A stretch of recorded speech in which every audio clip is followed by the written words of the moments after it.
Good morning, Raptor Freaks. Lexiot's here, and it's Sunday morning. We're starting the first day of a doubleheader, back-to-back at home against two teams in the Eastern Conference. Today we'll have the Nets, and tomorrow the Cavs come here and play us in the Scotiabank Arena. So a 4-game homestand is going down right now. We got games 2 and 3 of the homestand coming up today and tomorrow.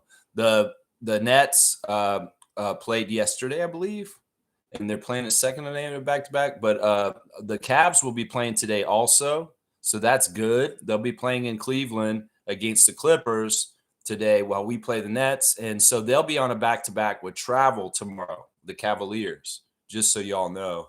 Yeah, so let's get right into the injuries. We'll get into the referees, and let's do it. Let's get this preview on the way. I am going to the game today. And it's going to be an amazing time. I'm getting ready to have a lot of fun today. So, yeah, let's get right into the latest lineup news right now. Not waste any time, delay. The Raptors announced yesterday that Jakob Poeltl will sit today, guys, because of the back-to-back and his back. So, obviously, Poeltl is much more useful and effective against Allen and Mobley in the Cavaliers matchup on Monday. So we're saving him for Monday. He will not be playing today, so no yak today, guys. Also, Colin Murray-Boyles is still listed on the injury list. He is day-to-day questionable with his knee. But, the news out of the Raptors about Murray-Boyles' injury is that it's not as bad as it's not really that bad. So he should be coming back in the lineup sooner than later. But it's very likely Colin will be still sitting out today. One of the things the Raptors have done in the last couple days is they've got the 905 guys with them now. Jonathan Mobo and the 3 two-ways are available to the Raptors over these 2 back-to-back games. And I highly suspect that tonight there will be the appearances and the debuts possibly of Elijah Martin and Chucky Hepburn in their NBA careers. So be ready for that and watch out for that today. That, if I had my way, if I was Darko and I was facing this back-to-back situation over the next 2 days, I would be maybe, because it's the Nets and their record, maybe favoring towards the junior side of our team. And, well, let's get these 2 ways the rookie debuts today in the rotation today and save some of our guys to be fresh to go against the Cavs tomorrow. I'd love for the starters to play, other than Jakob, in both games. But the way that Darko is meting out the minutes and playing the starters in the rotation, in some ways we could argue that these guys aren't getting worn out or worked down because there's 3 of them that are really ultra good, and those guys are getting balanced out, and they kind of help balance the whole weight of carrying the team and running the team so that there's no overstress. Think about Giannis in Milwaukee. Like, he is the end-all be-all of their success. Without him, they are screwed. And in some ways, this is something that we have a luxury with, is not only do we have 3 really good scorers, and quickly too, I should be saying 4, that we can balance the load of leadership and carrying and scoring over the whole 48 and also from game to game. And hopefully we're not wearing out any of our main players because of that. So, I love the fact that all 4 of those guys have played in every single game this season so far. And you know what? On the down low, I'll bet there is a goal to play Brandon, Scotty, RJ, and Emmanuel almost every single game this year. And, spreading out the rotation minutes, the way they do the starters, the way they do everything, it helps them to not get burnt out. Because think about it. If you're the Bucks, you have to rely on Giannis. He's going to get burnt out. He's already burnt out. He's already hurt. So this is a big advantage for us. So in some ways, I'd like to see Darko and the coaching staff really dote on some of the younger players today, like Grady and Jacoby and Chucky and Elijah. Maybe get AJ Lawson in there and let him get some NBA time real quick, some more. And, yeah, tomorrow, play your more heavy guys that you need for the heavy hitters against Cleveland.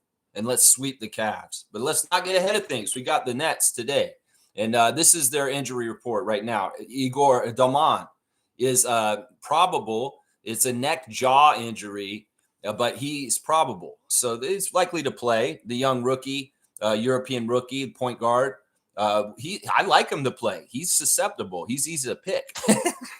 Nick Claxton's also on this list. Nicholas Claxton got his first triple-double in his career on Friday night against the Boston Celtics in an NBA Cup game that the Nets won in Boston on their home court. I know, shocking, isn't it? The Nets won the NBA Cup game against the Celtics on Friday night on their own court.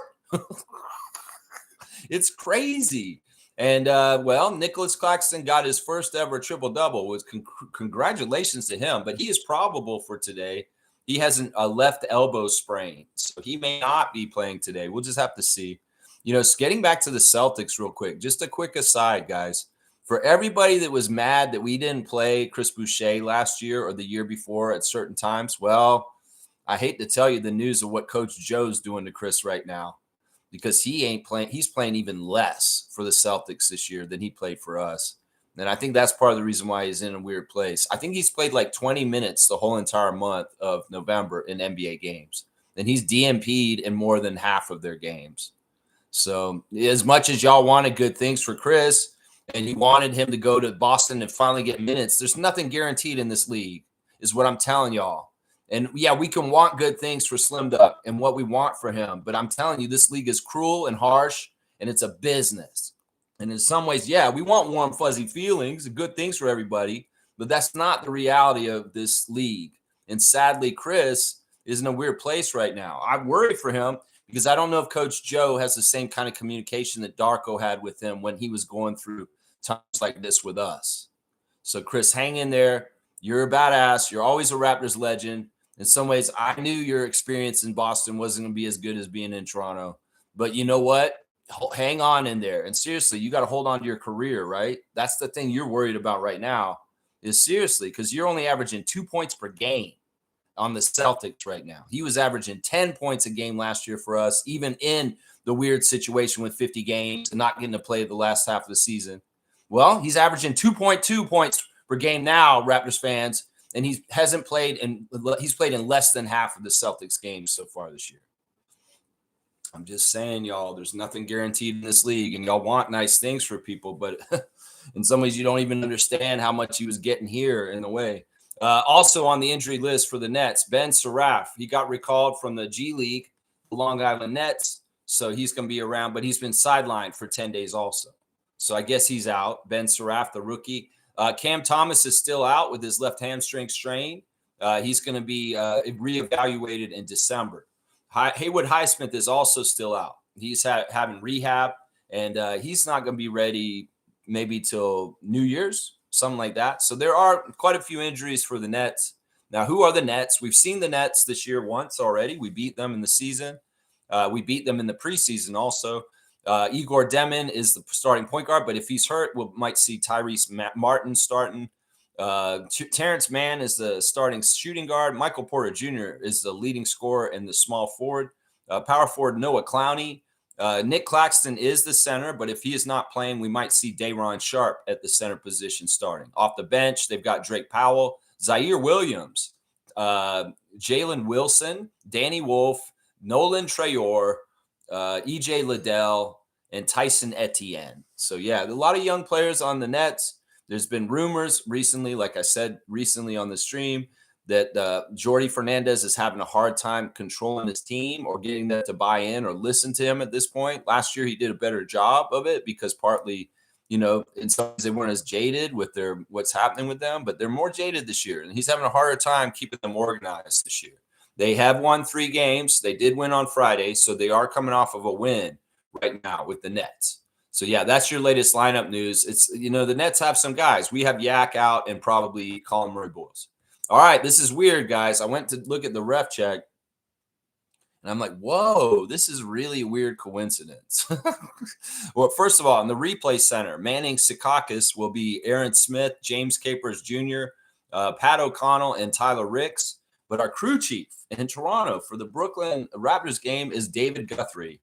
And the reason why this is weird is because I went to one game this year so far, and it was a 9:05 game against the College Park Skyhawks on a Sunday afternoon, and the crew chief for that game was David Guthrie too.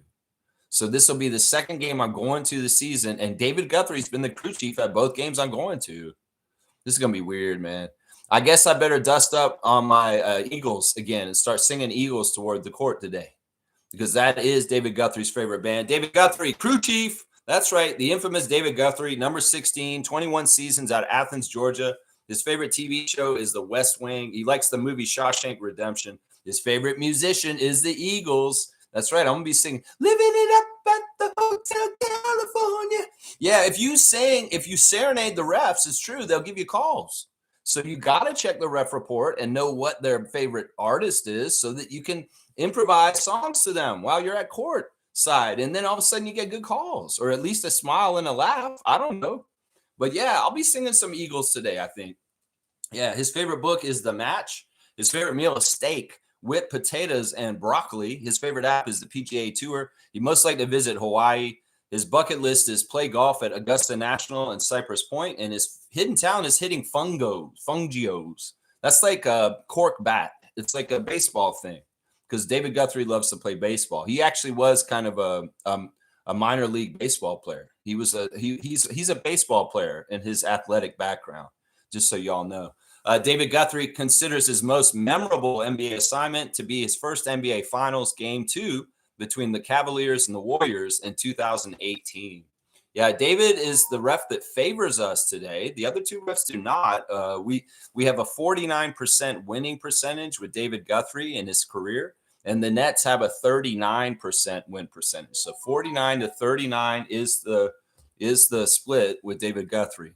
Yeah, so that's the split right there. All right, the second ref is Fantasy Ransom, number 70 out of Atlanta, Georgia, his 8th season. His favorite TV show is 60 Minutes. He likes the movie Enter the Dragon. His favorite musician is The Foreign Exchange. His favorite book is The Tao of Abundance. His favorite meal is hibachi chicken and shrimp. His favorite app is Shazam. He most likes to visit Cairo, Egypt. His bucket list is to learn to play the piano, and his hidden talent is public speaking. Ransom officiated 7 seasons in the NBA G League, including the finals in 2017 and 2018. He also worked the NBA G League International Challenge during NBA All-Star Weekend 2018 in LA. Yeah, Fantasy, we've had this year once already. We had him one time already this year, and we did lose that game. So Fantasy Ransom has a loss on us already this year, one of the 5 losses he ref. We have a 50% winning percentage with him, so right down the middle, 50%. Meanwhile, the Nets actually win 60% of their games with Ransom. So it's a 50 to 60 split for the Nets statistically in the history of refereeing our two teams with that referee. The third ref is the great old veteran 30-year ref Michael Smith, number 38, his 33rd season out of Memphis, Tennessee. His favorite TV show is NCIS New Orleans. He likes the movie Training Day. You know who else likes the movie Training Day, Michael Smith? Pascal Siakam. Yeah, he does. His favorite musician is Charlie Wilson. His favorite book is The President is Missing. His favorite meal is dinner. Yeah, just whatever you put on the table, it's going to be his favorite. He just likes that time of the day, I guess. His favorite app is the ESPN app. He most like to visit the White House, maybe not right now. And the bucket list is skydiving. Yeah, Michael Smith has officiated 1,802 regular season games and 60 playoff games and 32 seasons as an NBA staff official. He officiated the NBA All-Star Game in 2008 in New Orleans and the NBA All-Star Game in 2023 in Salt Lake City. We won't hold it against him that he reffed that awful Utah Salt Lake City All-Star Game. We won't hold it against him. Yeah, Michael Smith is, let's see, statistically the worst ref for us today. We win 47% of our games, and meanwhile, the Nets win 50% of their games. It's actually 49.5%. So 47 to 50 is the split for the Nets with Michael Smith, the great longtime ref. Yeah, it's an interesting crew. David Guthrie he's an okay guy. I really did feel his aura and his energy sitting at courtside at that 905 game. And he seems like a good dude, man. It's like he's got a humbleness to himself, but also an authority. And I know that in some ways, we've seen David Guthrie referee games with the Lakers and LeBron, and he stood up to LeBron James at times, like seriously. So I don't know. I think that David Guthrie's all right. Like I said, I read his energy when I was up close to him at the 905 game, and he's an honorable man. I can feel it from him. I can feel that he's a very honorable, on the up and up kind of guy. At times, I have had worries that he's going along the lines of Scott Foster and Ed Malloy as an NBA script writer. But, once again, our team is so talented right now. Even if the refs decide they want to try and hold us back and help the other team to try and win us, I think we're so good, we're going to overcome that anyway. So I'm not going to get too cocky or sure of myself. This is an important game today. We can't take them lightly. We need to do what we always do, and we need to take care of business. And that's the ways of a winning team. That's the ways of a high-quality playoff team. And that's what we're practicing here. We're not wasting our time with our lives. There's a statistic out saying right now that the Raptors have the third best chance in the Eastern Conference to make the finals out of all the Eastern Conference teams right now. They have readjusted the Las Vegas odds, and we are the third best chance in the Eastern Conference to make the finals this year, guys. So I think we sneakily have very good veteran stuff on our team too. And that the average young team like Orlando or Detroit or us, it's not the same. In some ways, we're more like OKC with our savvy on the underneath leadership. Like, we may be young, but there's a certain level of ahead with leadership on our team at a young age that has to be factored in when we're talking about what's coming up with us and possibilities in the playoffs. Jamal Shed is very special. This man came packaged already as an NBA leader, as a rookie. Colin Murray-Boyles was advanced for a rookie. He's coming in already with a whole bunch of stuff already prepackaged and pre-downloaded into his machine to how to play in the NBA. So I think in some ways, this is actually a strength that people aren't talking about. They won't, because they don't talk about us. That they will not understand that we will have this year. They'll say, why the hell did the Raptors do so good this year? Where did they come from? Because in some ways, even though we're a young team and we skew young as age, there is a lot of experience and there's a lot of leadership and a lot of maturity on our team. And that's the thing that's going to get us somewhere. I'm telling you right now. Let me check in with you guys in the comments. Yeah, the light's pretty good today. You can see outside. There's a little bit of snow on the ground from last night. It's kind of annoying. It's kind of annoying. All right, Trevor J's got his words of wisdom right off the bat. Repetitive complaining will attract things for you to complain about. Repeated gratitude will attract things for you to be thankful about. This is so true. This is so true. One of the things that I heard recently that's really makes sense is that there's a lot of people out there in politics that just want to bring up problems and nobody's bringing up solutions. There's a really strong power in positive thinking, and you can shape your perception in your world while you're gratitude or you're in your attitude, or you're complaining, everything sucks. In some ways, there's a whole realm of politics right now that's just basically complaining, and it's not offering any solutions. It's just basically, this is a problem and this is a problem. Well, what are we going to do to fix it? Let's do something about it. No, I'm just here to complain. Sorry. I'm just here to complain. It's the critic's mind. Sometimes you shouldn't be in the critic's mind. You should be in the humble gratitude mind. And that's where all your blessings will multiply from. You whatever you put out there, in some ways you'll generate more of. And if you want more problems, you go ahead and focus on them. Thank you for the words of wisdom, Trevor J. I appreciate you every day coming in here and helping me set up this show. I appreciate you so much. She's saying, happy game day. Let's give Brooklyn the 2K special that we gave to Washington. 2K's been kind to the Raptors. They've been upping everybody's ratings more and more in the last week. We've seen Brandon get an uptick. Scotty got another uptick. They put more respect on Colin Murray-Boyles and Emmanuel Quickly getting some point upticks on their 2K scores. Not that this stuff matters, but yeah, it's a sign that the Raptors are on the up and up and doing better and better when their NBA 2K ratings are rising. That's right. Fiercey's here. Good to see MJ in the AM on a Sunday, on a game day. Early start, 6 p.m. is when the game will be tipping. So just so y'all know, keep that in mind today. Good morning, fam, and happy game day. Let's keep the momentum and win tonight. Win. All we do is win, no matter what. The most successful month in the Raptors history, 15 and 1.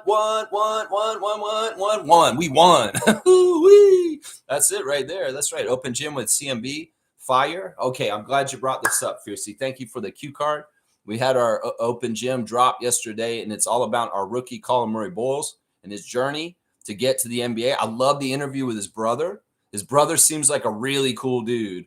Like Colin, your brother, I can tell he had a huge influence on you and what you've done with your career. And he just seems like a good dude, man. Like, and I love that his mom explained draft day finally, because in some ways it wasn't totally explained clearly until what she said on the open gym yesterday. This is a really important thing to do because there is a lot of misconceptions about Colin's reaction to getting drafted by the Raptors. And she just plainly, explicitly explained it. If y'all haven't watched the episode yesterday, this is it. They did not expect him to be a top 10 pick. They thought he was going to go 12. They thought he was going to go around there. And that he went in the top 10 and was picked by the Raptors earlier than they thought. That's why they were like, oh, fuck. They were like, oh, whoa. That was that reaction, was that they were humble and they actually thought they would go later. And the fact that we went earlier on and got him earlier than they thought, that's why they were kind of like shocked and acting the way they were. That's amazing. I mean, that makes a lot of sense to act that way. You can think about it. Colin's sitting there in the draft room. He's like, I guess I'll get picked maybe like around 11, 12, 13, maybe 14 or 15. I've got to be ready for anything. He wasn't ready for getting drafted earlier than he thought he would. And that was part of that reaction. And then I love seeing him in the hotel when he comes in Toronto after getting in at 2 a.m. the day of the draft. He came straight to Toronto and was there in the middle of the night. And he comes into the hotel and they got the welcome package on the bed. And he said, how can anybody think I don't want to be here? It's like, I love that. I love that. That's why open gym's so important, because it's part of the culture and it's part of setting the history book straight on what is the truth about things that are happening. I mean, in some ways, we needed open gym back in the day so we wouldn't be so mad at Antonio Davis about the metric system. You know, it's a forum to get the truth out for the players and their side of things. And I really did enjoy seeing Colin's mom tell the truth about it straight up, because that makes more sense now that he's just like, he's humble in his heart. And he's like, man, I just want to get drafted. He was shocked at how early he got drafted. And that's why he reacted that way. That's amazing to me. Naco the Nacho's in the house. Jimmy Pope is in the house. Let's see what the Pope of Positivity is saying. Got to handle business and build a cushion on these teams below us. Yes. Yes. It's like, look, we could get used to this. And we want to get used to this, Raptors. We don't want to go back to 500 ball. No. We want to be a badass winning team that strikes fear in the hearts of other teams all the time. And we do. We do. I think that most people, when they see us on their schedule that day, they're like moaning and groaning. Oh, damn. Oh, damn. It's a little bit like that right now. Seriously. I know we've had that reputation for a couple of years that we're just that all-out team, try-hard team, and other people don't like having to work to match our energy. So in some ways, they were already annoying to play against when we didn't even have a player like Brandon Ingram on the team, because we're just like that. Now we have Brandon Ingram on the team, and it's just scary offensively, and we're going to come at you defensively like a buzzsaw. So, yeah, we got to keep doing what we're doing, Jimmy. And I love the positivity around our team right now, and I love the good direction we're going. That's what I want to keep going that way. God willing, we get good health all year long. That's what I'm saying. Nako's saying this. Road to beat the franchise win streak continues. Man, it's a tough streak, Gerald. You know what our win streak is? It's like 15 or something, man. It's pretty high.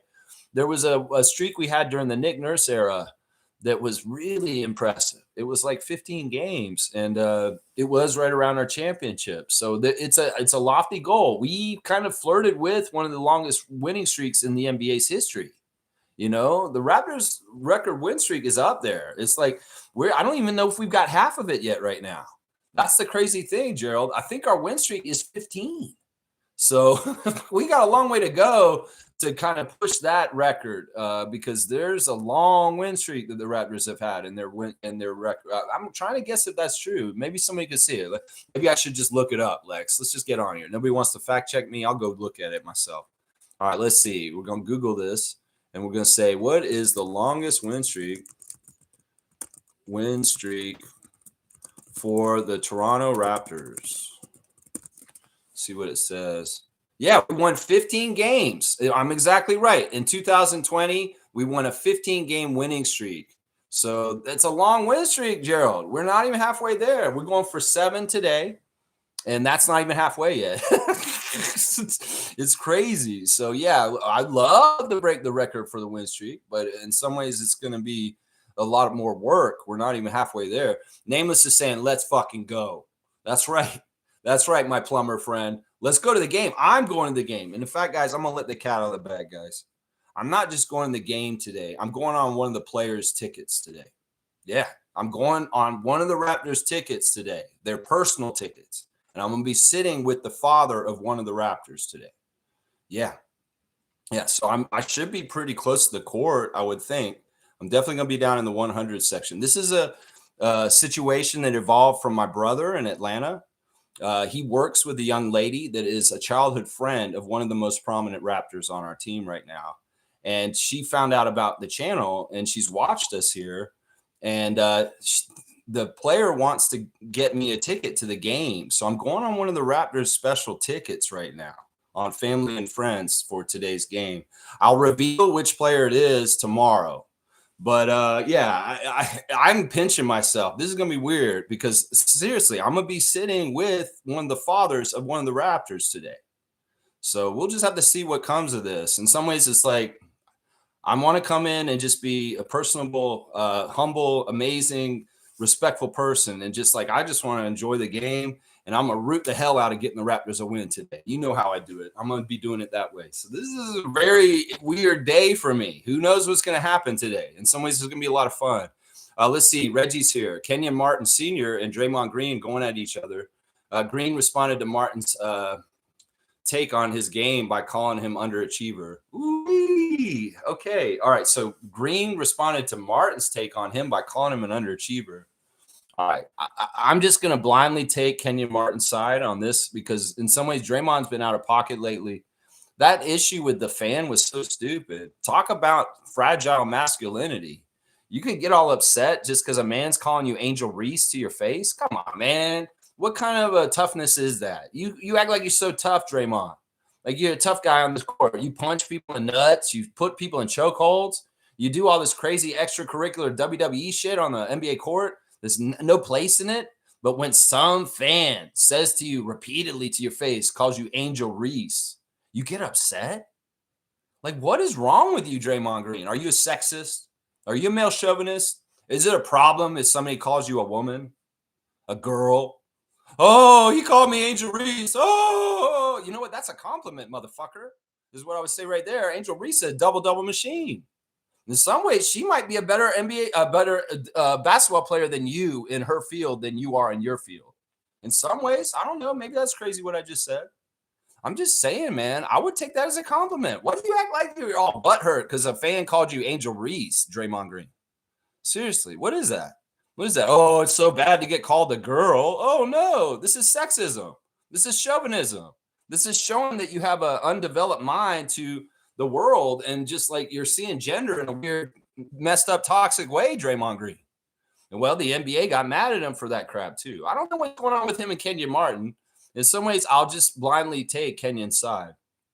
A lot of people said some out of pocket things to Kenyon Martin in the middle of that podcast, even that Gilbert Arenas does.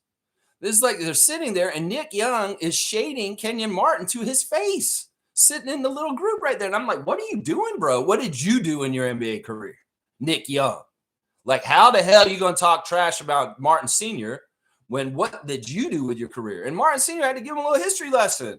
You say, look, you know, I was hurt late in my career, but did you see me when I was young, when I was on Denver, when I was on New Jersey, when I was doing all the different things that I did in my early career? No, don't even say this because you need to go back and look history lesson, Nick Young, and go back and look at what Kenyon Martin Sr. did in his career.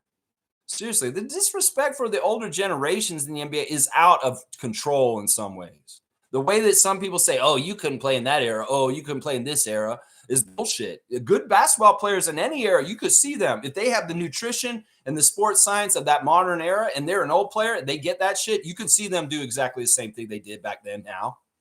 You don't act like Dominique Wilkins ain't going to come into this league and drop 20 on people here too. Seriously. The disrespect for older generations and saying they couldn't do this now is absolute horse crap. It's absolute horse crap. So younger generations, stop dissing these people, calling them plumbers and saying that they're this and that and they couldn't do this. That is absolute horse crap. If they had the same sports science, the same trainers, the same nutrition plans, and the same things that you guys have now, they would perform the same way y'all do. In fact, some of them would perform way better because they're not knuckleheads up here. And they actually did things with their careers the right ways to survive and play in the NBA for a long, long time. So don't give me this crap. Seriously, we'll never know because we can't transfer players in their primes from different eras to see how they would do against each other. But I'll tell you right now, there's way too much disrespect from younger generations about what they think older generations would do now. I'll tell you that right now. And Kenyon Martin, I blindly stand with you against Draymond Green on this one. Because honestly, Draymond steps in it left and right with his bullshit. Let's just put it that way. That's right. Let's keep going. Infamous is saying this. Salute, freak. We should only consider resting players close to finalizing a playoff position. You can rest players during a game by micromanaging their minutes. Well, I don't want them to bench any of the starters other than Yak. Yak makes sense. He's had back things and he needs to rest. We don't want him to play 2 games in a row. And the Cleveland game is right. But what I'm trying to say, infamous, is if the game today is less talented, that we're playing against a less talented team, we should go and focus on our younger players that need more development and let them have bigger chunks of the rotation today. Like, let's say today we have the choice between, Oshai and Grady and Jacoby playing in the game, or Elijah, Chucky, and Jonathan playing the game. I'd much rather put those guys who've been playing on the 905 in the game against the Nets today and keep Grady, Oshai, and Walter fresh for tomorrow against the Cavs. Does that make sense? So it's like, if we're going to have a 10-man rotation for these games, each one of these 2 games, maybe we pick the extra 5, the bench 5 differently for the 2 games. And we don't have to play anybody too much on a back-to-back because some of these guys are going to be fresh for tomorrow. It could be a good strategy to get the win against Cleveland is what I'm saying. Because we kind of did this before with Oshai. There was a back-to-back earlier this season where Oshai didn't play against Atlanta on the Friday night, and then the next night he played against Philadelphia. So I like that look because in some ways you got freshness. You got guys that didn't have to go through the rigmarole of actually playing and getting sweaty and doing a game, and you have a couple of fresh guys because we have such a great long bench. And if the 2 ways and Jonathan are available to Darko for these 2 games right now because there's no games on 905 right now, why not do it this way? And that's why I say you get the guys with less experience out there today against the younger, less winning team in the Brooklyn Nets. That's just a strategy I've been thinking today. And who knows? We'll have to see if they do something like this. We'll have to see. It's very likely. I'm fully predicting that today's the day that Chucky Hepburn and Elijah Martin get their chance to make their NBA debuts today at Scotiabank Arena. I'm saying it right now. Yeah, Smooth saying this. Kenyon responded by naming 50 power forwards better than Green. He actually had 200 names written down. Yeah, I could do this too. I could probably name 100 guys better than Draymond off the top of my head in the history of the NBA as far as better power forwards. I would put Kenyon Martin over him. Seriously, I don't even care about his rings. In some ways, Draymond, you don't have those rings without Steph, okay? You don't have those rings without Steph. And in some ways, look, I can look at your statistics and I'll put Kenyon Martin senior statistics against yours, and I'd say he's better than you. So, yeah, in some ways they call you a defensive genius. I don't believe that. I think that you've been given an extra special card by Adam Silver to be a thug in this league and do whatever the hell you want without getting in trouble. And you have a special privilege that other people in this league do not. They did some of the stuff that you do, they wouldn't get away with it, but you get away with it. And I don't respect that. They can say that's defensive genius. Bullshit. That's the league giving him a pass is what it is to me. That's what it is right there. Yeah. So he's saying he was quite detailed in his response. I love that. I'm glad he took him down. Honestly, he ripped Draymond apart, didn't use any profanity. He was very respectful, actually. See, he's a badass. I have a lot of respect for Kenyon Martin. I liked him as a player, too, when he played. He was the kind of guy that scared the hell out of other people, honestly, because he was so intense. Like, he'd come into games, and he'd have a look on his face like he was just pissed off at the whole entire world. And he would play like that, too. So, yeah, in some ways, like, man, if there were a couple of players in his era that were scary on the court, and Kenyon Martin was one of them. Let's just put it that way. He was one of them because he had an explosiveness to get up there and throw it down on people too. So yeah, early Kenyon Martin in his career, wow, he was something, man. He was something in those Nets teams back then. Yeah, HC's in the house. Good to see HC. Good morning to you, sir. Hope you're having a fantastic Sunday morning. Good to see Neil checking in right there. Blackhawk, my good friend. And there's Reggie again saying it was a 23-minute response. Worth watching, Lex. Maybe I will watch it. Maybe I will. I'm too busy today. I got to get my workouts in. I got to get in the truck, and I got to get down to Scotiabank and get to this game, man. This is going to be, man, I'm really excited about today. Kaz is saying, good morning, everyone. Good morning to you, Trucker Kaz. It's the weekend, so my man is at home with the family, and he's ready to watch some Raptors basketball today. That's right. I love it. Infamous is saying, I have no idea why people go at Draymond. The same thing old heads say is missing in the game is what Draymond does, which is not real basketball back then and not real basketball now. Shaking my head. You know, he is a throwback in some ways, but my point was that he's the only one allowed to do a lot of stuff in the league today. You know, the way he talks to refs, nobody could get away with that in the league. He gets away with so much jawing at the refs and disrespect towards the refs that it's like he really pushes the limits. And in some ways, I don't respect that totally. I get what your point is, Infamous, that Draymond does kind of play a throwback physical style like Bill Laimbeer would. But once again, that was always considered a dirty style. And in some ways, yeah, it was more prevalent in the NBA back then. That's the thing. You could play that physical defensive style back then in the era of Bird and Magic. But, you know, today, you know, you may be looked at as a very dirty player if you're playing like some of the ways they used to play. That's just how it is. Eras are different. But once again, I mean, I will admit that the players today are bigger and more talented than ever. And they have skills at sizes that are just insane compared to back then. But don't get it twisted. There are some top level players from every era that would do well in the NBA today, no matter which era you're talking about. You can bring, maybe not George Mikan, maybe not. Maybe not George Mikan, but you could bring Bill Russell and Wilt Chamberlain into the league today and they would be fine. Trust me, they would be fine. Those guys were athletic specimens. And those dudes were big and they knew how to play basketball. So I'm just saying, you can act like Bill Russell played with a bunch of plumbers, and maybe he did. But if you brought Bill Russell himself to the NBA today at his prime from the 60s, he would be fine. Trust me. He played just as good. He played really good in this league right now. That's right. Reggie's saying this. He gave Green props, calling him the ultimate glue guy in his 4 rings, where his issue was that Draymond called him an underachiever. Yeah, in some ways, I mean, look, you got to understand Draymond, really be a student of the game and understand that Kenyon Martin had injuries that messed up his career halfway through it, and it changed him. He had a different era after that. And maybe you just remember the era afterwards where he was half of what he was before. And in some ways, that's annoying. That happens. You know, it happens in wrestling. You may see a wrestler after Hulkamania hit, and they were a jobber, complete jobber at that point. But they had a heyday before Hulkamania was big, and they were absolutely a badass and won a lot before that. But you didn't see it because wrestling wasn't popular. So in some ways, it's like Kenyon Martin had a really good heyday era earlier in his career as an athlete and a top player in the NBA. And then he did get hurt. And, you know, you want to remember that last part? You go ahead. Remember that last part. That's right. Good game saying this. A player got you a ticket? Wow. I know.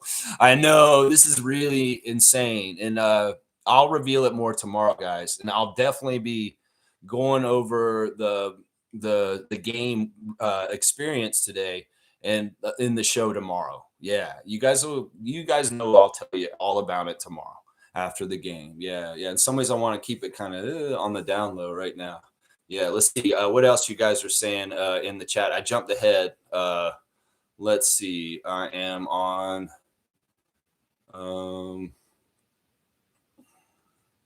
Okay, Reggie, you're talking a lot about the Draymond stuff. In some ways, I don't mind talking about it for a second, but we don't need to go so heavy on it. Let's see. Green was asking for it, in my opinion. Okay. Green was asking for it, in my opinion. Kenyon went so far as to say that Draymond was a training camp filler guy that turned into a glue player. He was very impressed. That's not that bad of an assessment. Seriously, in some ways, that's not as bad of an assessment. In some ways, Draymond Green's lucky he's had an NBA career. Seriously. But that Draymond never had to cover the quality of guys he had to and put up numbers at the same time. Yeah, well, Draymond's never put up numbers really consistently. He's always just had the defensive side. That's interesting. I mean, Kenyon can make that argument. I mean, he had to play against what? Ewing and Robinson and Shaq and yeah, he can make that argument. Raptors champs is saying, good morning, Raptor freaks and champs. Good morning to you, Raptors champs. That's right. Let's go. We're going to be champs again. Toronto Raptors, NBA champions 2026. Toronto Raptors, NBA champions 2026. Toronto Raptors, NBA champions 2026. We got to, why waste time? Let's expedite this shit. Let's go get it this year. And because, you know, there's no guarantee the world's going to exist in a couple years from now. So we need to go, not waste time, Scotty and Brandon and RJ. We need to go get this now. The clock is on the clock for the whole world, not even just for the game. Reggie saying this, the way Kenyon explained it was eloquent. Man, I will watch that because you said that. I will, but man, you don't understand my next couple of days. I don't think I'm going to get any kind of like relaxation or rest for like at least 4 or 5 days coming up because there's just so much going on. And I got to go. I mean, there's a lot of games, so I got to do a lot for the channel. And I'm going to 2 of the games in the next 3 games because I'm going on Wednesday too with Adriana to the Indiana game. So it's just really hectic. Plus, we've got a whole bunch of work going down here at the cottage. We've got a whole bunch of contractors coming through, and they're going to be doing all kinds of stuff, ripping up this place. And I'm going to be gone. So it's like, man, if I get a chance for half an hour to sit down and watch that, I'll try. But, man, things are so upside down in my life right now, and it's going real fast. All right, let's keep going. Infamous is saying that was a great Open Gym episode. At this point, Open Gym needs to win an award for their work. Great production, storytelling, interview, etc. I hope they need more player-focused episodes in the future. Yeah, they do these. You know, I think that most of the Raptors have been on the Raptors in the last 12 years have gotten an episode centered around them. I think we've gotten, they even got OG right before he left. They didn't do an OG episode for a long, long time. And then they finally did an OG episode, and then he got traded like a month later, which I was glad they finally did an OG episode. He was telling them, though, for that whole time while he was on the Raptors, he didn't want to be on Open Gym too much. OG. Yeah, that's true. So, you know, I think there's episodes for most of the players at this point. Of course, they did a Brandon episode earlier this season talking about coming back from the injury. It was also coupled with the Calgary training camp and the beginning of the season. And, you know, Brandon making his return to get on the court after being out from last December. Just a really, really special episode. This show is so good. And other people have tried to copy it in different places, whether it's the NFL or other NBA teams, but it just isn't the same as the top level talent of production that the Open Gym people have had. Jeff Landicho from the start, just really good job. And the people that continue to do it today, you guys are carrying the torch very, very well. And honestly, I am so grateful to Open Gym because in some ways it is the history of the Raptors. And it will stand a long, long, long, long time. And in some ways, you can't mess with the history and tell us this or that if the history is so plainly right there in reality TV. So thank you, Masai Ujiri, Tim Lewicki, and starting this Open Gym when Masai started. It's just been amazing ever since. And it has, in some ways, it's a part of the secret of success of the popularity of the Raptors. Let's just say this on the down low. You know, you put Open Gym on TVs and people watch it and they're like, wow, these guys are awesome. They're human beings. They're just really cool people. I like these guys. And then they start going to games. It's been one of the best marketing tools the Raptors have used in the last 12, 13 years because it does make Raptors fans. You see these guys on that show and it just shows the human side of the players. And all of a sudden you're just like, man, I want to root for these guys. And all of a sudden we get more Raptors fans. So Open Gym has been huge. And you're right. They deserve a lot of awards, if not Emmys, Oscars. I don't know what categories they're up for, but they should be winning them. They should be winning them. Definitely, for sure. Yeah, G saying this. Ja's going at Clay while in street clothes is exactly why we don't need that energy here. He has not grown up. Yeah, that's a ridiculous thing. What have you done, John Morant? I don't even like Klay Thompson, but I'll stand with him on this because he's got more hardware on his hands than you do.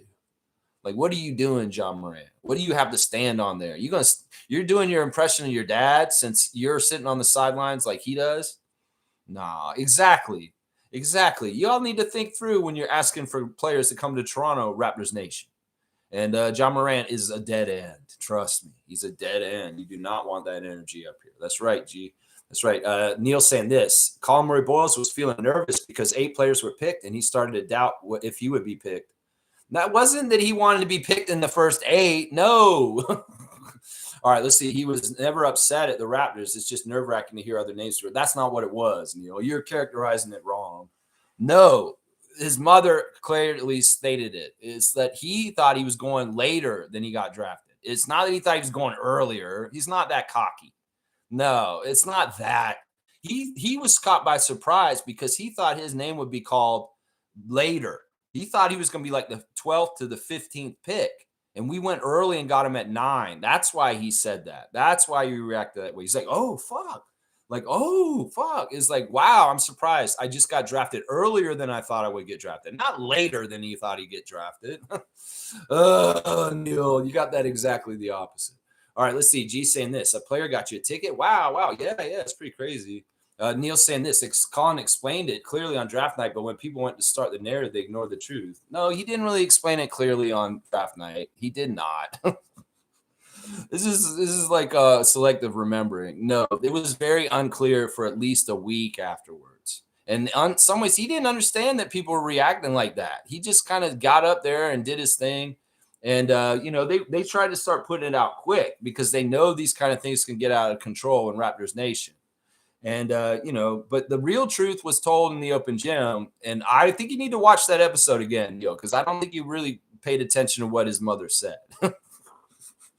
Anyway, all right, let me keep going. Cool Cat's here. Good morning, Raptor Free Crew. Good morning to you, Coach Cool Cat. I hope you're having a great Sunday morning. Trevor's saying there's a clip showing Tracy McGrady showing up at the Raptors practice facility. That's pretty cool.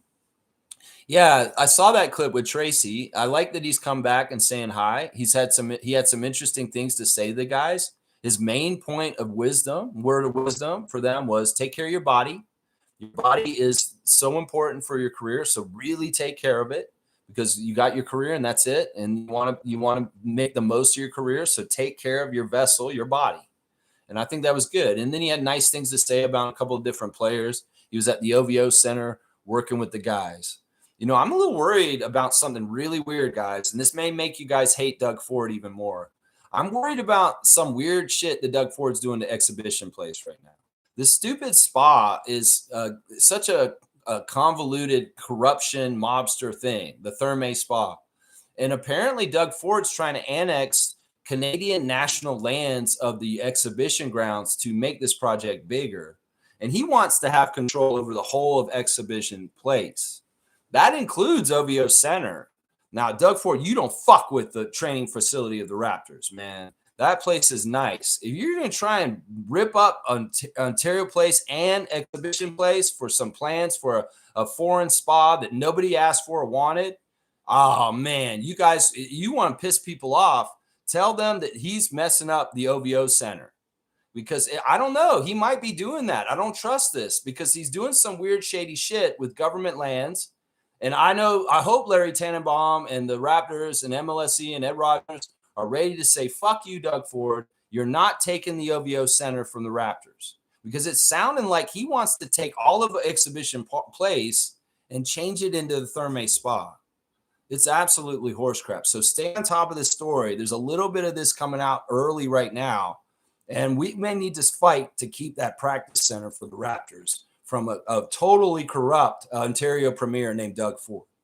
So, yeah, this is something that just came up in my periphery recently in the last couple of days, is Doug Ford has designs on taking control of Exhibition Place, and OVO Center is at Exhibition Place. So we need to be watching out for this. Yeah, he's a corrupt-ass piece of shit. Yeah, let's keep going. Q-Man's here. Good to see Q-Man 03. Thank you for the subscription. I heard they're going to try to shoot with their non-dominant hands. Who's going to try and shoot with their non-dominant hands? I know that Jamal Shed worked on his left this summer, and hopefully, he's gotten good progress on that and done better and better with his non-dominant hand. But yeah, these are the kind of things that players can develop as they go through their careers to get better in different ways. I feel like we have such good lefties on our team right now between RJ, Jonathan Mobo. I think Jameson Battle's more lefty. We got a lot of guys that kind of go with their left already, but it's good to have, ambidextrous traits in the NBA. That's always a good thing for sure. That's always a good thing. All right, let me keep going with the stream today. Let's see. Let's do the straight goods on Canadian goods, guys. Real quick, I want to talk about a special company called Crofters. Crofters Organic Jam is a Canadian company. I've got a couple of jars of Crofters right here. This is the raspberry seedless jam, and this is some strawberry jam. And Crofters is made here in Ontario. And let me just tell you about their story a little bit. In some ways, it's like a husband and wife who grew up in Germany, came over to Canada, and they fell in love with the beauty of the landscape here. And they stayed here in Parry Sound, and they started their jam company. And it was in 1989. They first started in a former laundromat. They started making this jam, and it's just grown and grown and grown. And now the Crofters jam is, sold in Canada in different stores. And you should get it, man, because honestly, we want to support Canadian companies right now. If you buy the Crofters brand, they get to hire more people and maybe even buy more facilities to build it. And we make more jobs in Canada. So, Smuckers is great and everything, but it's American. And in some ways, do we want to support America right now? No, we don't want to support America because Trump's tariffs and the bullshit going on down there. In some ways, consumers should be trying not to support corporations in general, let alone American ones. So yeah, Crofters, that's your jam choice right there. Canadian jam is really good stuff. It's high quality, tastes so good, it's organic, and you are supporting Canadian economy by buying Crofters. Here's a raspberry and a strawberry can or jam, jam jar. So yeah, Crofters, straight goods on Canadian goods for today. That's right. All right, let me see what else we got. Let's do the Instagram stories. Zach Edey is celebrating another Grizzlies win. This one's over the Mavericks, and he's got a picture of Cedric Cowart on his Instagram right here. Interesting stuff. Also, he's got a Vince Williams Jr. highlight dishing off to him. Good to see Big Zach is healthy and back on the court. Let's go, Team Canada. RJ Barrett is celebrating his cousin, Isaiah Arteaga or something like that. He ran a run back. I guess it's Missouri versus Oklahoma. So he's rooting for Oklahoma. This guy ran it all the way back. Is a good friend of RJ Barrett's. Chris Boucher's got a picture of him dunking. And it's that song, ooh la la la, da da da da da da da da da da da. La la la, you know that song? Yeah, he's got that playing on there. Hopefully, Chris is finding his zen place, his centering, and he's just working through the situation as it goes. That's the best thing he can do. You're in the NBA, you made a lot of money. Continue to keep going. I know in some ways things are not ideal right now.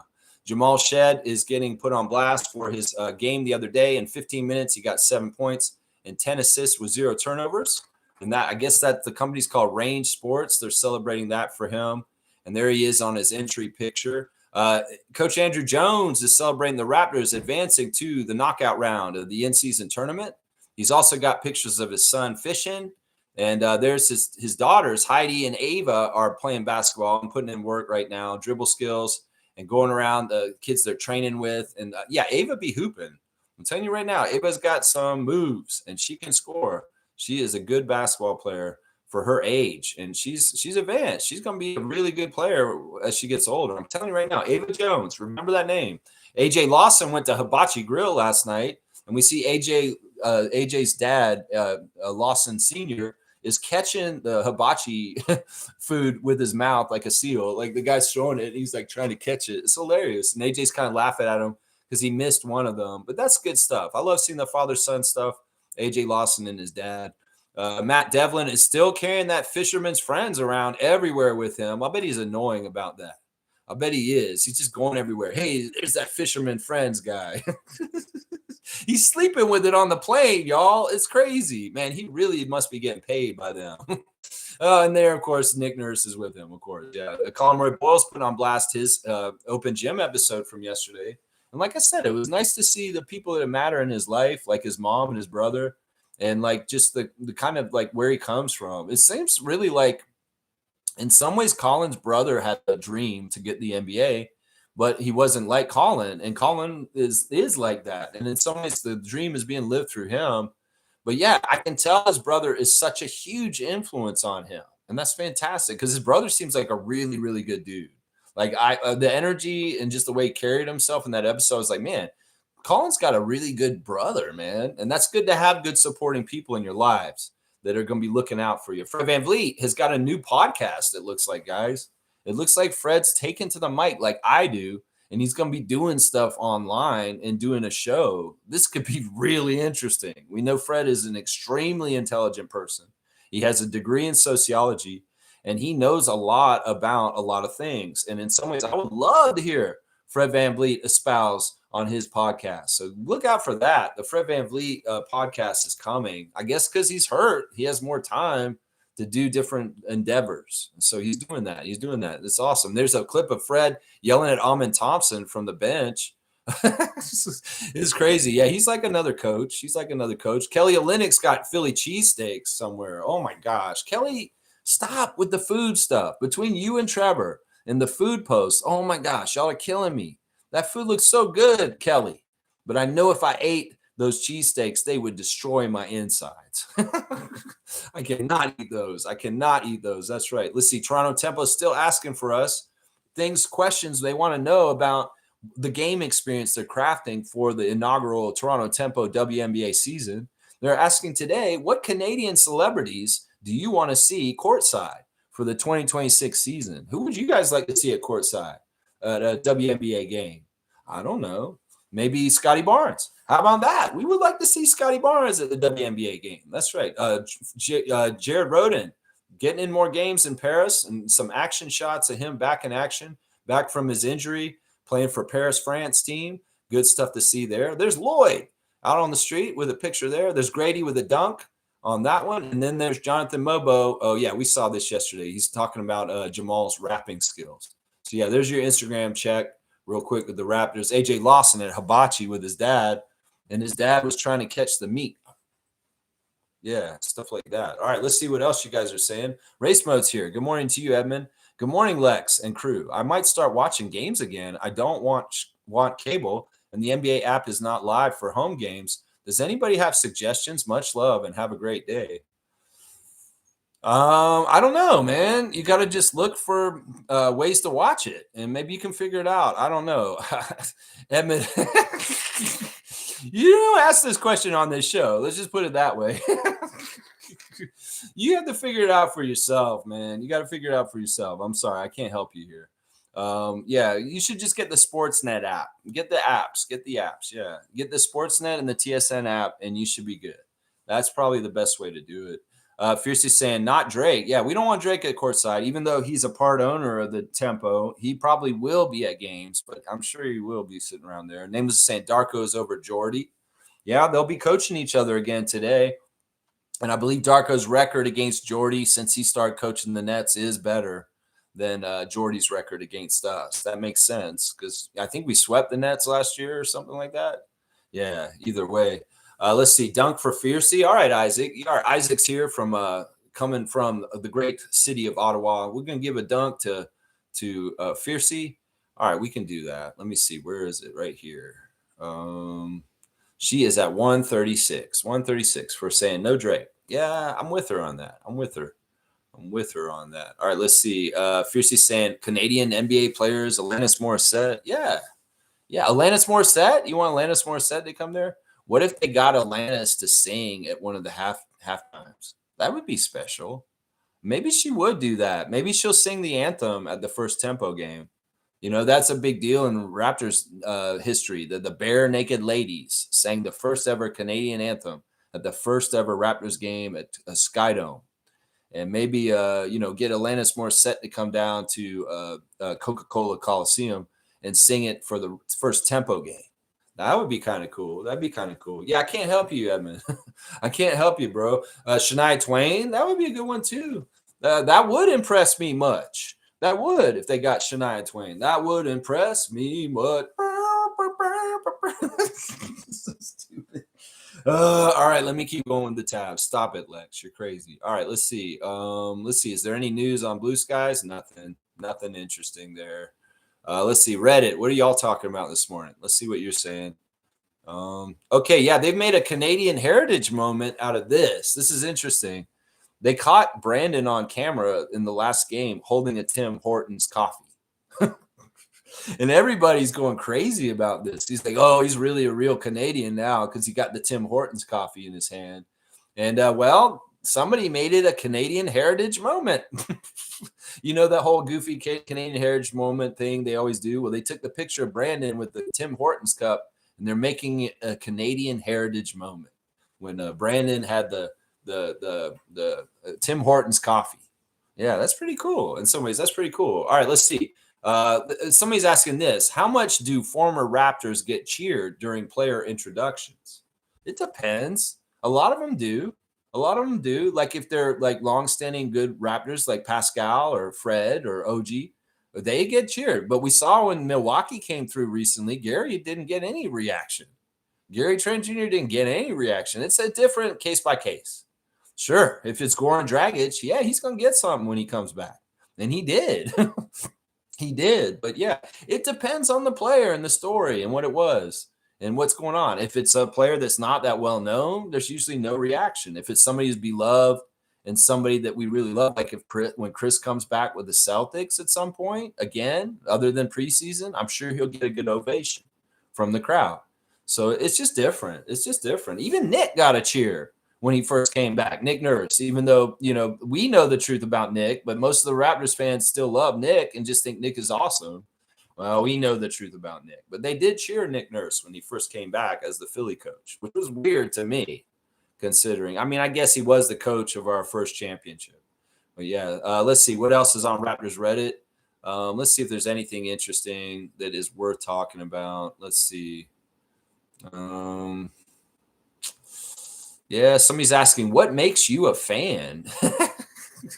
I don't know if I want to go down that rabbit hole right there. What's the stadium's atmosphere? What is this guy asking all these questions? It's the same person who's asking the same stuff on all these questions.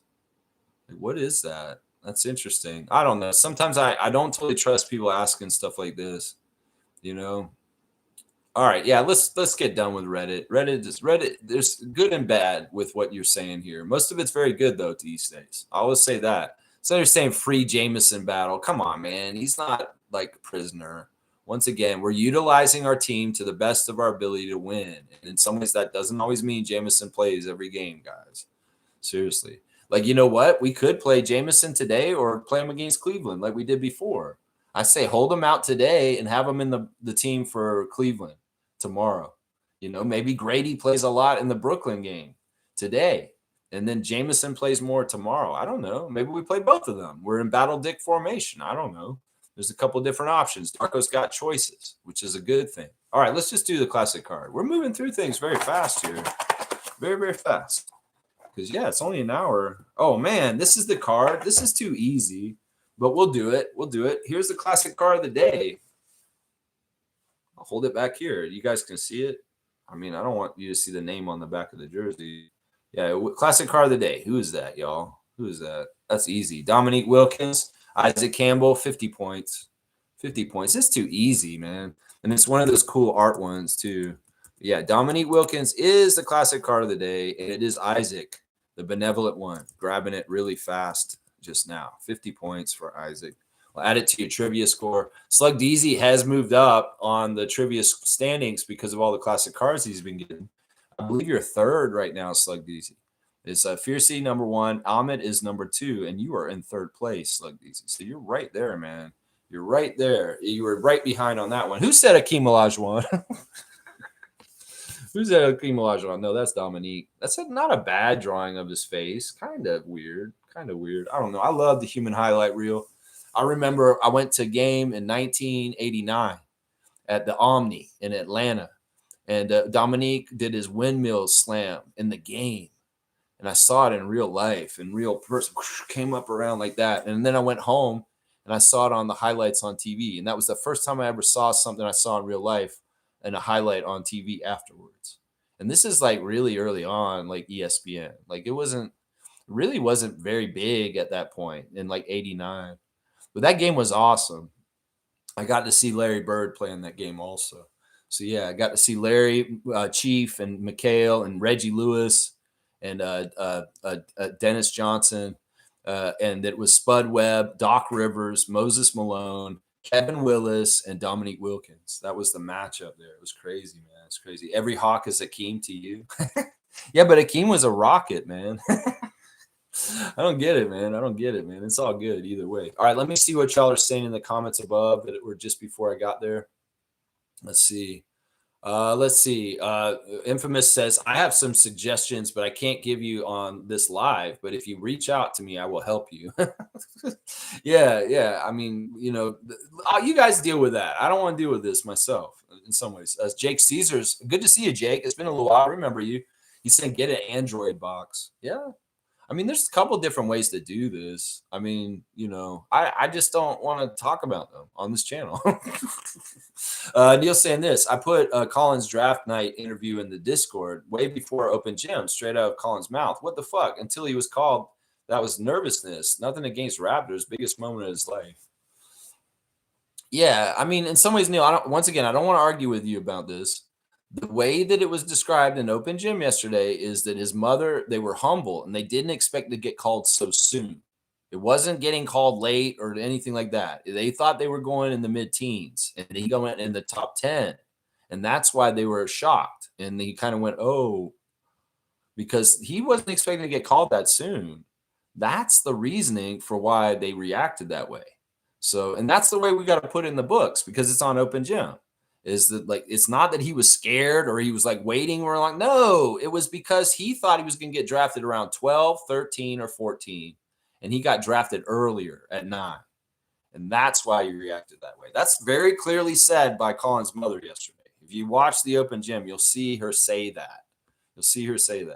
All right, let's keep going. Infamous is saying Android box is a great option. I agree. There are some other ones as well. Yeah, I don't even know what that is. I can't opine on that, Jake's saying you need to go to Eglinton Flea Market and they will put it on there for you live games. Interesting.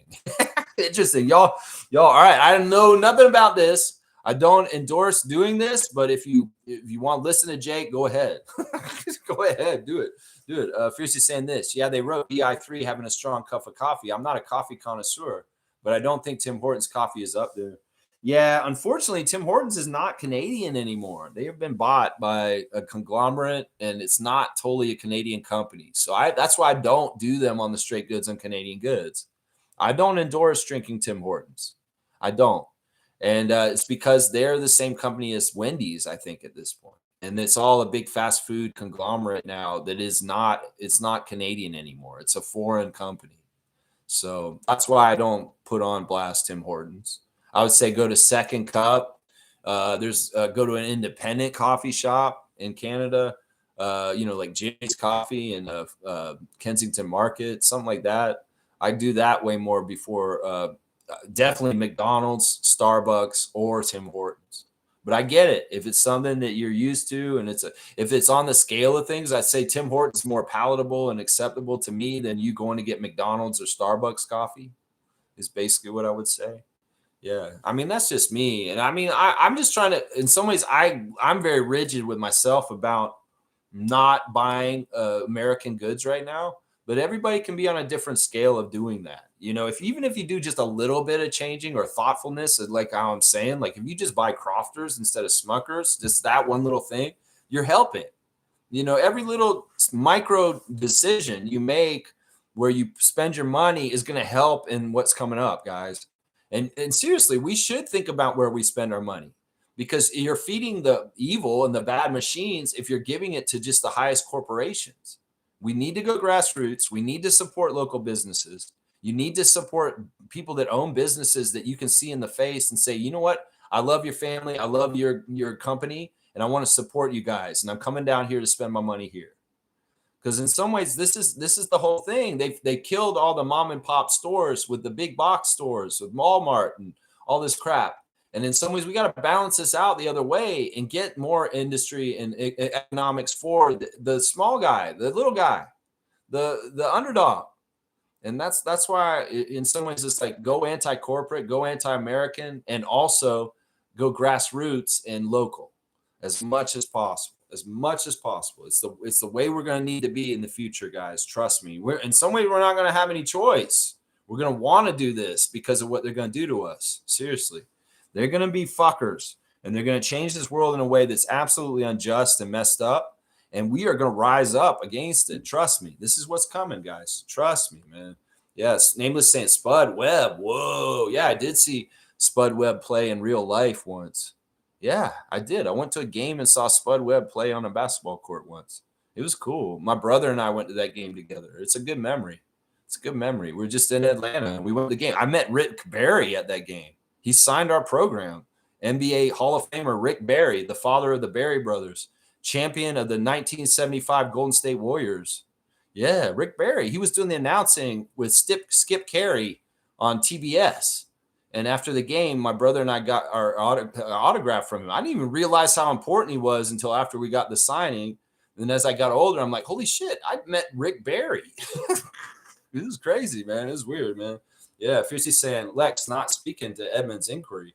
In some ways, it's like, I get it. Are you trapping me or something? Edmund, what are you doing, race mode? I know he's not doing nothing. I love Edmund. He's awesome. Neil's saying, Open Gym is a cleaned up version. His initial interviews on the books, too. Yeah, once again, in some ways, this is the stand I'm going to take on this, is that he's just really happy to get drafted. That's it. And that he got drafted sooner than he thought. Because that's what his mom said. He may not have elaborated that on the draft day, but his mom let it out of the bag in the interview on Open Gym. Seriously, go watch that, Neil. I think you watched Open Gym, but watch it again. Watch it again for a second. Yeah, Neil's saying this. Tim Horton's service is not that great because it is too rushed. I agree with Second Cup as they're not crowded, trying to serve long lineups. Second Cup is a Canadian company. It may be kind of the Starbucks of Canada. But, if you want a name recognition and you want to keep it in our country, that's the company to go to. Coffee Time's good too. Country Style's good. Those lesser end quality coffee shops are Canadian also. Those three right there. Second Cup, Coffee Time, and Country Style. Those are the best Canadian ones to go to. Yeah, those are the best one. Edmund's saying this. I didn't mean to sidetrack the show. I also wasn't asking for black market options. I was legitimately asking if there are other ways than having cable. F. Rogers. Sorry, Lex. In some ways, I don't want to talk about this subject. I just don't. I just don't. Hopefully you can watch the game. Go to a bar. Watch it at there's different ways to do it in some ways. I just don't want to talk about it. All right, let's see. Milbester's brought this up. Good morning to you, Milbester. Good to see New York Knicks freak, our baseball fan, Deluxe. Good morning, everyone. Hey, Lex, how's the weekend? Who would have thought the Raptors and Knicks would be top 5 Eastern Conference teams? They would have thought the Knicks would be. Remember when I told you the Raptors should be above the play-in? Okay, Milbester.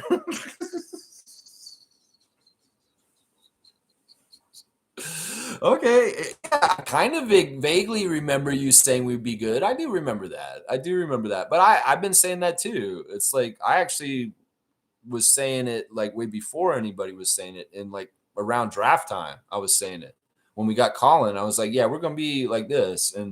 But yeah, it's nice. It's nice to be up there. So how about you just say this? Hey, Lex, how's the weekend? Who would have thought that the Raptors would be a top 5 Eastern Conference team? You don't need to put the Knicks in there. Because we all thought the Knicks would be a top 5 team. So that doesn't make any sense that you'd include your own team in there. But you could say who would have thought the Raptors would be a top, not even 5, let's say top 2. Because we can say that. Because they are the second best team in the East right now, above your New York Knicks. Raceman is saying, Lex, who was the first player you ever met? And who is your favorite player? Wow, that's an interesting question. Thank you, Edmund. I think the first player I ever met was Magic Johnson. Like, I guess I met Rick Barry before Magic Johnson, but the first person that I really ever remember, like the big deal meeting, was Magic. I met Magic because he came to Tallahassee to do a speech at Florida State. And my mother was the coordinator of the speech program. And she was the one who went to the airport in the limousine to pick up Irvin Johnson and to take him to the Distinguished Lecturer Series is what it was called. And they had him in the Civic Center at the Leon County Civic Center, which is Donald L. Tucker Center now. And he came out and spoke to like thousands of people as a distinguished speaker. And they had people like Carl Sagan coming in for these. Spike Lee did one. And she got to pick up Spike Lee from the airport and meet him too. But she knew that I was such a huge NBA fan that she arranged for him to meet me. And I got to shake Magic's hand, and he said some really nice things to me. And I have an autographed picture from him still that says, "To Alexi, may all your dreams come true, Magic Johnson." So I think Magic's the first one that I like, the one that really matters, because in some ways, Rick Barry, I didn't even know I was meeting somebody who was important in the NBA. Of course, I've met a lot of players since. I mean, I was friends with Steve Nash for a year because he was dating one of my coworkers, and he would come to my work and hang out with me at my work. Steve Nash, the former greatest Canadian player ever after SGA took his role this year. Yeah. So, but I don't know. My favorite player of all time is Dennis Rodman. It's Dennis Rodman. Dennis Rodman is my favorite player of all time. But, you know, Raptors have special places in my heart. And in some ways, you know, I would pick Raptors over Dennis any day now. But when I was a kid growing up, it was Rodman. It was absolutely Dennis Rodman. My three favorite players at the time were Dennis, Isaiah Thomas, and David Robinson. My three favorite players when I was a kid growing up, it was Robinson. When he showed up for the Spurs, was instantly one of my favorites, and Dennis Rodman and Isaiah were my two favorite Detroit Pistons. And then Isaiah was the president of the Raptors, and I was really happy about that. So I was a big, huge Isaiah fan before he even was involved with the Raptors. Really. So it made sense. And I was really happy that we had a lot of Pistons crossovers with the Raptors organization early, like John Sally and Brendan Malone and stuff like that. So, yeah. All right. Let's keep going in the chat. I love the question, though, Edmund. That's awesome. Milbester's saying this. Now, look, I gave your team good luck last year, and I said the Raptors should be a higher seed when other teams were just as worse and saw the potential in the Raptors. Now they're a great team this year. What do you want? You want credit for something, Milbester? I'll give you some credit for having an open mind to think that the Raptors could be successful and good. All right. I appreciate you speaking well of us. I'll say that. You want cookie? Milbester saying thank the Blue Jays, too, for motivation to the Raptors to be good. Well, the one thing I did say recently is if the Blue Jays can go to the World Series this year, why can't the Raptors go to the finals this year? Why not? I mean, the Blue Jays, did anybody think the Blue Jays would go all the way to the World Series this year, this whole season? Not necessarily. So the realm of possibility for the Raptors to go through the Eastern Conference and be the Eastern Conference team in the finals against probably the Thunder is there. It's there. It's there, right there. That's right. Milbester's saying also, Lex, about the whole 2019 championship team. I didn't mean luck. I meant they were fortunate they won the year before COVID. Not that they won versus the Warriors by luck, meaning time. You know, to be fair, I overreacted to when you said that. And I should have given you more of a fair shake on that. I apologize, Milbester. I'm just sensitive because people do say weird things about our championship. But, you know, we have to admit there is a lot of luck in our championship because things had to line up a certain way for us to get to that point, to get to there. And in some ways, yeah, sure, there's a ton of skill and ability and things like that. But in some ways, that's part of being successful in the NBA is you need a little luck too. And I don't say they're lucky because the Warriors were injured. That's not where I say it. I say they're lucky that they got to that point because in some ways things opened up in the Eastern Conference and things happened a certain way so that they had the path to get there. That in some ways is part of the luck. But yeah, I don't know. I overreacted, and I apologize to you, Milbester. I do. Neil's saying this. I already watched Open Gym of Colin. It doesn't change anything for me. Colin is entitled to raw emotion. By the way, that is like the third explanation. I'm good with the first we got. Well, I like this latest explanation because I think it's the truthful one. I think that in some ways they save face in their initial explanations, the ones you're describing from that draft day and all that stuff. But I think the truth came out in the Open Gym episode. And I like the truth in the Open Gym episode better than the kind of half telling it the way it did before because it was still confusing and I didn't totally get it then. You may have gotten it, but I didn't because in some ways it didn't totally line up. But this makes more sense now that his mother said what she said in the Open Gym yesterday. It makes way more sense this way. In some ways, this is a much better way to think about it, is that he was humble and he didn't think he'd go so soon. That's what I'm going to say it is from now on. Because that is what it is. His mother said that. I'm going to believe his mom. Trevor's saying, remember, today's the WNBA draft lottery. I thought it was yesterday. Well, that was yesterday. So it's today. It doesn't matter for us because we're not in it. We're not in the draft lottery. And I'm not even totally sure we're the sixth pick. People are saying that they're listing us as the sixth pick, but they're saying that they haven't totally decided which of the two expansion teams coming into the WNBA are actually 6 and 7. So they this could be some weird gaslighting thing that the ESPN website's doing to us right now. Is they posted as the tempo or the sixth pick in the draft, but they don't know if that's true or not. And there may be a coin flip, and all of a sudden we're the seventh pick and Portland's the sixth pick instead. And then we'll feel like we got robbed already and we haven't even started. You know what I'm saying? So I need to stop telling everybody that we're picking 6 because that's not true yet. Apparently, they haven't totally decided which of the two expansion teams will pick first in the draft. I mean, if you were doing it in a fair way, maybe you let one of them pick first in the expansion and you let the other one pick first in the regular draft. You know what I'm saying?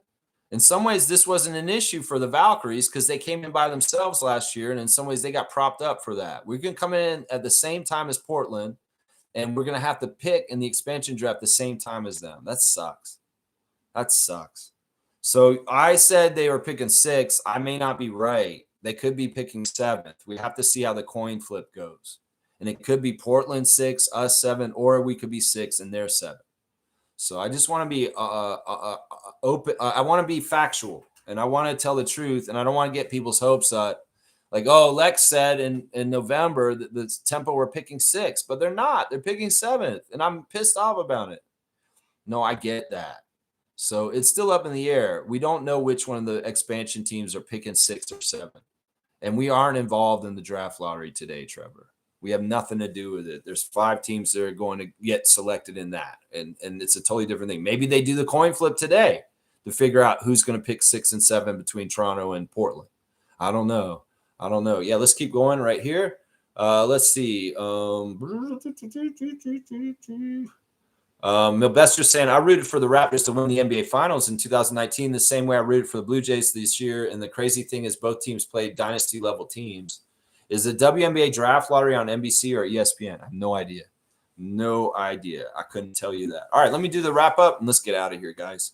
All right, for the injuries today, Colin Murray Boyles is questionable due to his knee still. So it's not likely he'll play today. Maybe he'll return tomorrow. Jakob is out today for rest. He's going to be rested to play against the Cavs tomorrow. So that's the news on the Raptors side. On the other side of things for the Nets, Igor Daman is probable due to a neck injury. So he may play. He probably will. Nicholas Claxton is also on here. He has an injury to his elbow. He is probable. Ben Seraph is out. Cam Thomas is out. And Haywood Highsmith is out also. I'm speculating the Nets will start Tyrese Martin, Terrence Mann, Michael Porter Jr., Noah Clowney, and Day'Ron Sharp if Claxton and Daman are out. The referees for the Raptors game are David Guthrie. He favors the Raptors. He's the crew chief. Fennessy Ransom is the referee. He favors the Nets. And Michael Smith is the umpire. He favors the Nets also. So, yeah, the keys to the victory to win the game, continue the masterful rotations, Darko. Players, continue to listen to your coach and play all out for them. And, let's just use our talent to overwhelm them. In some ways, you guys are doing things right the way you're doing them. So let's not change it too much. And, continue to play off each other very, very well. Some people are saying the Raptors are changing the NBA right now because their style of play is very different than a lot of teams have been playing in recent years. There is a style of play that would play like this in the past. To have 3 20-point scorers is rare in the NBA, but it has happened in the past before. It makes me think of Run TMC. Tim Hardaway, Mitch Richmond, and Chris Mullin were able to average 20 points each as a threesome on the Warriors back in the day. But there was real balance and a real kind of up-tempo to their game that allowed that kind of a level of scoring out of 3 guys. So in some ways, it's not totally a new thing, but it is a new thing because it's a different kind of version than Run TMC for sure. So, yeah, keep doing what you're doing. It ain't broke, don't fix it. And, well, fix the little things that you can fix while we're still winning to continue to excel and get better. But, yeah, I mean, why would I not be confident in the Raptors winning today? ESPN is telling me on their matchup predictor for today's game that we've got a 90% chance to win. Seriously, right now it says it is 80. Oh, it went down. It's 85.2. That's probably because they're factored in that Jakob is sitting out. But yesterday it was 89.8. But now it's down to 85.2% chance the Raptors win. ESPN matchup rating predictor. Yeah. All right, guys. I appreciate everybody.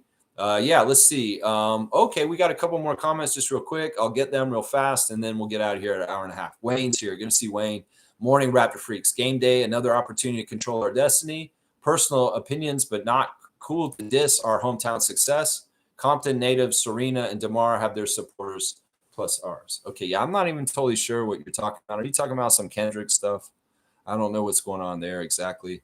Milbester's saying, is it still snowing north of the border? It is currently raining. It's not cold enough, but it was snowing last night. There's a little bit of snow out there. Actually, it's melted. It melted. There was some snow on the ground when I woke up, but it's melted already. Let's see. I know winter starts early in Canada, but it's getting colder in the Northeast U.S. But winter we get is colder than you guys. Summer in Canada is extended spring. I don't know, man. That seems like bullshit, what you're saying. Once again, our weather here in Toronto is pretty much the same as yours in New York. And, the bullshit is saying that we're colder, or like you saying that we have extended spring for summer. That's bullshit. You can ask people up here in Canada. This summer it was very hot. It was extremely hot up here. People were annoyed with how hot it was. So you can't say it was extended spring, bro. We had a real summer. We get all 4 of the seasons here. We really do. So yeah, don't perpetuate any kind of weather stuff about us up here. Once again, we're very similar to New York City, especially upper state New York. We have the same weather. Buffalo has worse weather than us, Milbester, just so you know. Buffalo has worse weather than us because they're on the wrong side of the lake. Cleveland has worse weather than Toronto. Cleveland, Buffalo, and maybe even Chicago have worse weather than Toronto, and it's partly because they're on the south side of the lake. We're on the north side of the lake. There's no wind coming and picking up the water from Lake Ontario and dumping it on us like it is on Buffalo. So all the propaganda that the weather is worse in winter in Canada is absolutely not true. In Toronto, it's a very mild winter, honestly. You could live in downtown Toronto and not really have to deal with winter at all if you're on the path. You can have a very easy life. Trust me, I did it myself, living in downtown Toronto. The path is an amazing system. Now, I would just say this. The crazy snow shit happens in Buffalo. It doesn't happen on this side of the border because we're on the other side of the lake. The air comes and swoops down and gets the water out of the lake and dumps it on the New York side. So that's it right there. Yeah, let's see. All right, let me see what else you guys are saying here. Fiercely saying, Lex, I dropped Chris Boucher off my fantasy lineup as I noticed he's barely playing. You're right. Nothing is guaranteed. Yeah, I mean, I love him. I love the guy. I think he's an amazing person. He's always going to be a beloved Raptor. But, man, this world's cruel. And in some ways, it's we can want things for people, but it doesn't mean they'll get them. And I hate it. In some ways, I worry for Chris's career because he could very easily – this could be his last year in the NBA. Seriously, guys. There's no guarantees. I mean, the path that he made from being a guy who was not drafted and going through his career to get to how long he's been in his career is exceptionally good. He's been very lucky in some ways. And he should appreciate the Raptors for dropping a huge contract on him for a couple of years there in the last 5 years. So it's tough, man. There's nothing guaranteed. This is a hard league to stay in, man. Trevor's saying you can watch Raptors games on NBA League Pass. Yeah, that's one way to do it, but you got to have maybe a VPN that's showing that you're not in Ontario because they won't let you watch the Raptors games here if you're on League Pass. That's the messed up, screwed up thing. You could pay for League Pass here, and you can't even watch the Raptors games. The reason why you bought it because of regional blackouts. And because they want you to watch it on Sportsnet and Rogers and on the cable instead of paying for a League Pass. So that's the screwed up thing. If you don't live in Toronto, if you live where Trevor is, yeah, you can watch the Raptors games on League Pass. But if you live here, you can't. You can't. It's one of the most screwed up things, Trevor, just so you know. Fiercey saying it's snowing in Ottawa, Gatineau. Lucky you. Yeah, it might start snowing again if the temperature drops a little bit, but it's just drizzling right now. It's not that bad. It's not that bad. I got to drive downtown, so I don't want it to be too crazy. Milbester's saying it's just Canada has a crazy climate unique. Well, what are you talking about? Canada's a huge place. We could go all the way at the permafrost up at the top and the Inuit and stuff like that. It's a very diverse country. You've got a different climate out in Vancouver than a different climate in Halifax or a different climate in Winnipeg or a different climate in Toronto. They're all different climates. You can't just say that Canada has this climate. We're the second biggest country in the world, the Milbester. I mean, we have a lot of space in some ways, Trevor's saying ESPN and TSN draft lottery. Okay. That's where you can watch it. W Stream, let's go. Let's go. Detroit. Yeah, Detroit's weird because they're on the north side of the border. It's a weird thing where Windsor is south of Detroit. Isn't that is crazy? And it's funny because that Journey song, when they sing about the south of Detroit, they're singing about Windsor. It's a weird thing, man. Yeah. Lake effect snow is awful. Yeah, Buffalo gets it the worst, I think. Erie, Pennsylvania. We don't get lake effect snow in Toronto because we're on the right side of the lake, and it just doesn't dump on us. All right, there's our little weather history lesson there with Milbester real quick. Salute to you, Milbester. Thanks for being here. I appreciate everybody for watching me today. I'll see you guys tomorrow. I've not been to Yellowknife. That's a very random question. My father's been to Yellowknife, but I have not myself. All right, you guys, have a great day. I'm going to go to the game, and I'll come back tomorrow and report on the experience at the game and what happens at the game. Obviously, when I go to the game, it's a very interesting perspective I can have from being in the arena and seeing everything up close. And, well, tomorrow's double duty. It's going to be crazy. I got to react to the game and set up you guys for Cleveland, too, tomorrow. So double duty tomorrow, reaction and preview stream tomorrow. So I'll be here for that at 9:30 in the morning. Trevor's saying Buffalo, Pennsylvania, Cleveland have the worst snow. Yeah. If anybody's trying to say, oh, you don't want to go to Toronto because of the snow and the weather, no, Cleveland's worse, man. Cleveland's worse. I would say that in some ways Minneapolis is really bad. Milwaukee can be super bad too. It's not like Toronto is any different than any of the other Eastern teams. It's just that they like to saddle on, oh, Canada, oh, you don't want to go there for the weather. Well, the weather's just as bad in Boston and New York and all these cities. So it's like, it's not different. In fact, in some ways, I would argue it's much palatable to take the winter in downtown Toronto than some of those other cities, because once again, we have a path. And there's a lot of the thing I notice about living out here compared to being downtown is that the city generates so much heat, and it keeps things kind of buzzing. So even the winter times can be harsh. The city is very, very good place to be in the middle of the winter because it's heated. It's a heated up place. Boston is bad too. Yeah, Boston's bad too. They don't ever talk about nobody wants to play for the Celtics because of the weather. They just try and lump that on the Raptors. It's so stupid, man. So stupid. Noah Knock is saying, when does the Pistons show up in the schedule? I can't wait. Well, I'm going to speculate that we're going to have to play them in the NBA Cup.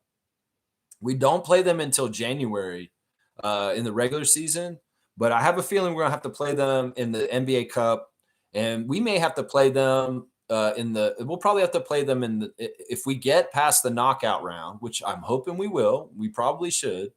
We'll probably have to play the Pistons in the semifinals, is what I'm going to guess, in Vegas. So we may be seeing them in the NBA Cup action for the first time and getting a taste of them at that time. All right, guys, thanks for watching me today. All right, y'all, enjoy the game. I'm going to kiss my ring real quick. Ooh-wee. The NBA championship ring I got of the Raptors. Woo-wee. And get going to the game. All right, I'll see you guys tomorrow. Thanks for watching. I appreciate everybody. Bye, Crofters Jam. That's what I'm saying right now. And let me give you some nature before I get out of here real quick. All right, guys. All the best. Let's go Raptors.